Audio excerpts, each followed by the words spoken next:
The huge crowds that gathered in the fair weather on day 3 of the Mitsubishi Motors badminton horse trials were treated to an extraordinary day's cross-country action, which got underway at 11 a.m.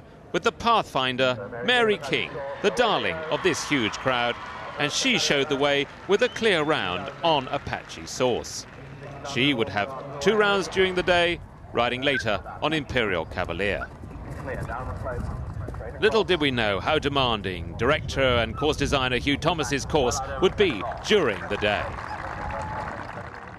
Early leader was Great Britain's Polly Stockton, riding Tom Quigley. This combination had finished second at Burghley last year, and they showed all their experience over this demanding course and were one of only 2 combinations to go inside the time during the whole day. But soon the troubles were mounting up for the experienced riders. Australia's Clayton Fredericks, the overnight leader on the Thursday, well, he came to grief at the Hexagon Hedge.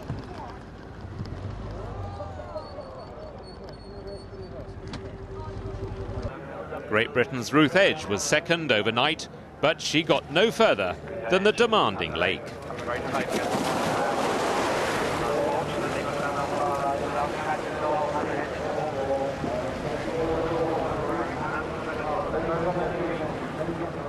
But the real shocks were yet to come. Overnight leader Andrew Hoy and Moonfleet, winners in 2006, they got no further than fence 4. And it was the Huntsman's Close again that would claim double badminton champion Pippa Funnell.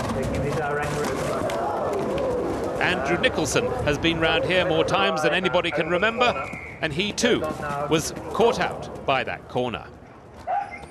But the British challenge was spearheaded by 31-year-old Lucy Wiegersma, riding the 14-year-old thoroughbred Chabrac.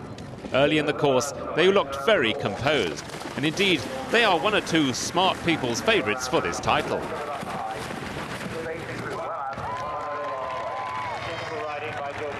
But she too had her problems here at the Colt Pond. She got her line slightly wrong, which meant she missed the direct route out, and so had to go the long way. And that cost her valuable time points.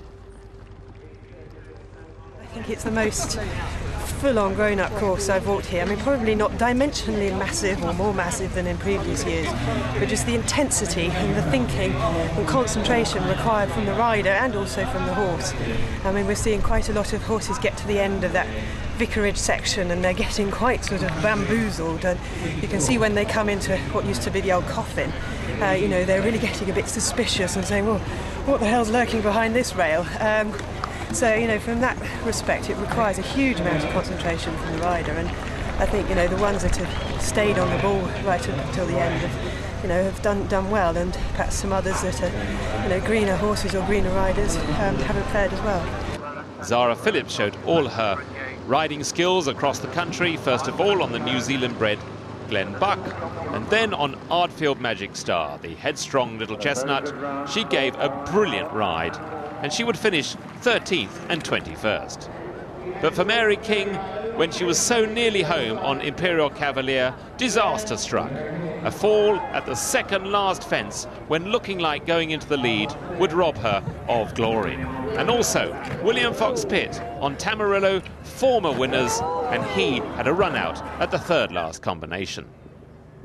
So it was left to Frenchman and European champion Nicolas Touzin on Hidalgo de Lille to show the way. He found the fence 4 difficult, but negotiated it safely and went on to ride a brilliant round. The European champion showed great coolness across the country, holding on to his horse as he tired, having a few time penalties, but going into the lead, a lead that he would hold for the rest of the afternoon.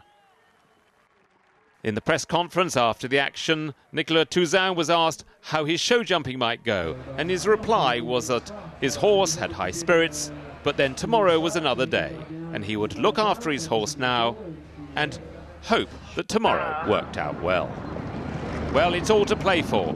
At the badminton horse trials, it's very tight at the top, and it should be a great day on day 4 at the Mitsubishi Motors badminton horse trials.